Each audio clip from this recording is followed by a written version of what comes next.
Welcome to Minister's Message. Welcome to a new month and therefore a new theme. And we'll come to that in just a moment. We have some great news. These Minister Messages set out to try and inform and encourage our own congregation here at Fern, which is of course part of the Northern Presbytery.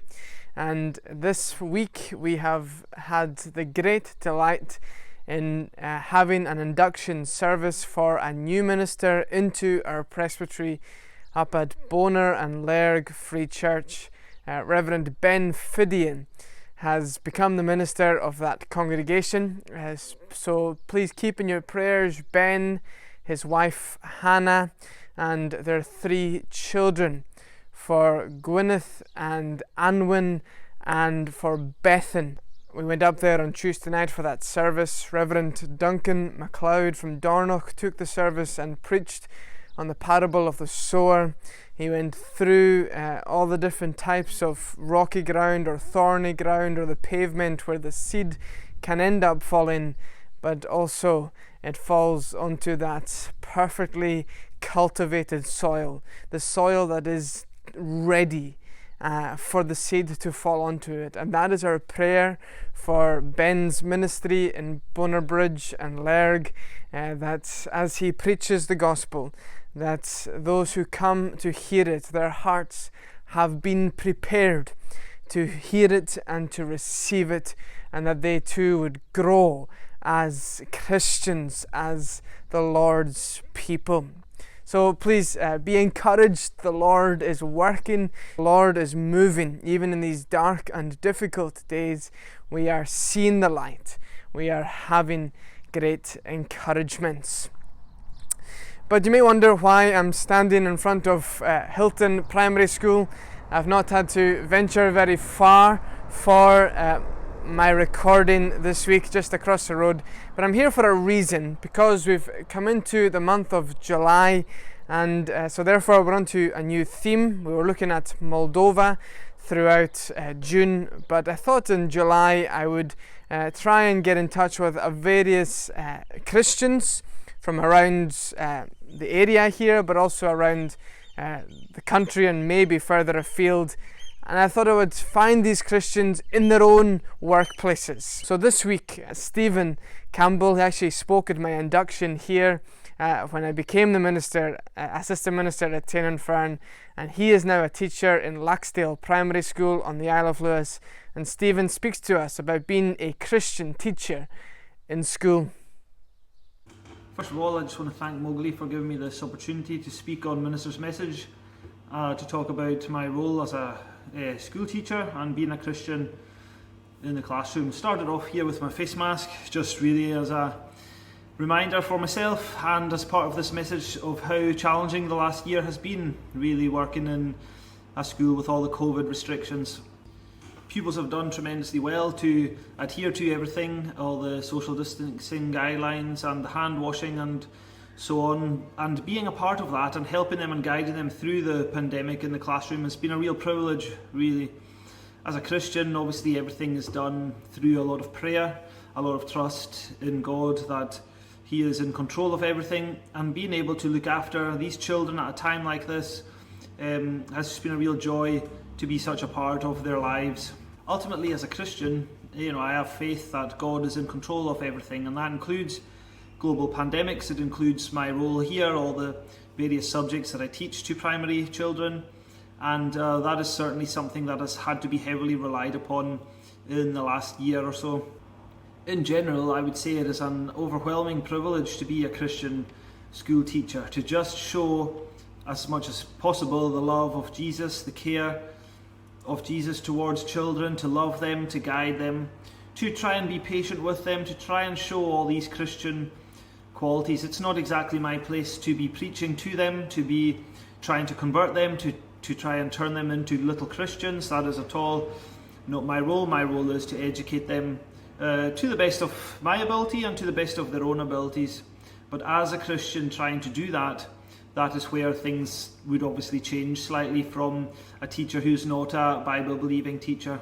I think the words there, Bible believing, are so important because of course that is what I believe. I believe in the teachings of the Bible, and there can be areas of the school curriculum that are challenging to teach because of that. There are areas that I would prefer to stay away from, and when possible or when necessary I would stay away from.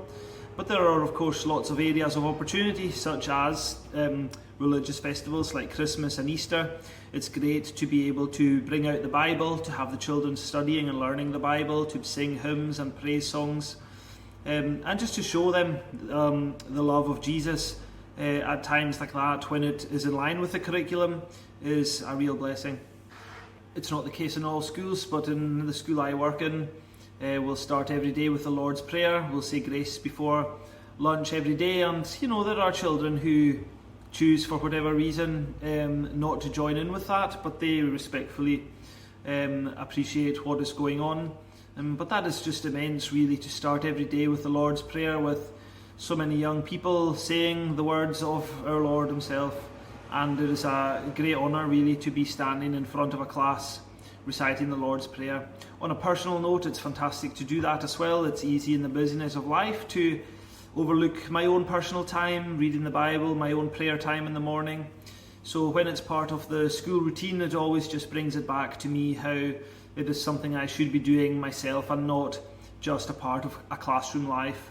I believe being a Christian just allows me to be a much happier person and therefore a much happier teacher, and I see it in the relationships that I build really with the young people. I get on with them well and they relate to me well, and there is a joy that the Christian has that is unlike any other because of the certainty of the faith that I have in Jesus Christ. And it's brilliant every day to spend time with young people, to spend time just showing them what a Christian is without needing to be preaching it, simply living it and taking what opportunities do come.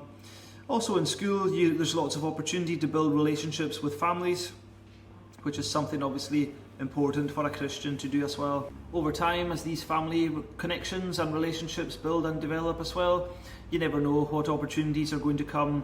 And certainly when you meet children and their families outside of school, you start to talk, and the more you build relationships through the school environment, the more the personal relationship develops outside of school. And in the community where I live, that very much happens. I'm neighbours with pupils, with colleagues, with people connected to the school.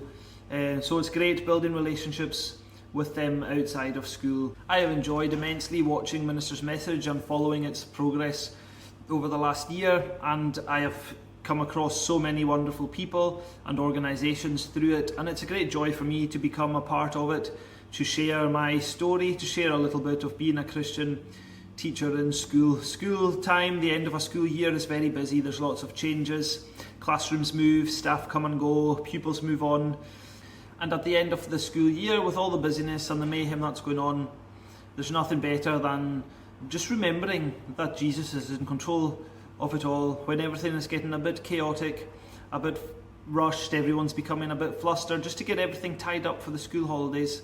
It's amazing to remember that Jesus is in control.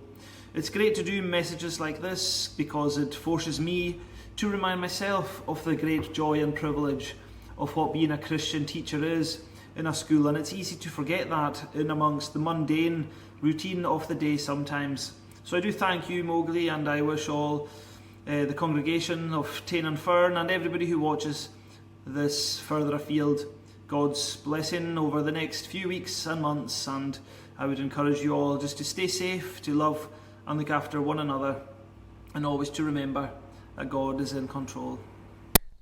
Well, thank you, Stephen, for sharing with us what it is for you as a Christian teacher in school. We must commit to pray for you, and indeed for all of our teachers locally, Christian teachers as well, and throughout the nation. There are great challenges in being a Christian teacher in school. Well, let's look ahead to our services here at Tain and Fern. Of course, we continue on our YouTube channel, 11 a.m. and 6 p.m., but also in person as well. If you'd like to come back to church, we'd be more than happy to receive you and to allocate a seat for you. I'll be preaching in the morning from Matthew chapter 18, the parable of the lost sheep.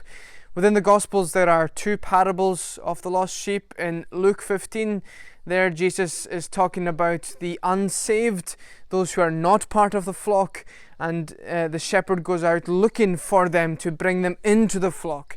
They hear the gospel and they're saved.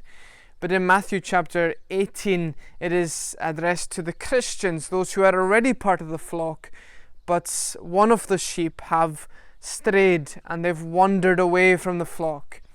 And my question is, and my title for the sermon is, are you worth it? Are you worth the time and the effort of the shepherd going to find you and to search for you and to bring you back? Well, come and find out on Sunday morning the efforts and the lengths and the depths that our shepherd will go to find you. And in the evening, Alistair continues in our sermon series of John the Baptist and the priority for John the Baptist, and that is that we must become less and he must become more. He must become greater. You see, Jesus is the priority. Not John the Baptist, not Alistair or Andrew, but Jesus Christ alone. So come with us this weekend. It'll be great to see you. Thank you for tuning in again to another episode of Minister's Message. I hope you have a good weekend and may the Lord bless you.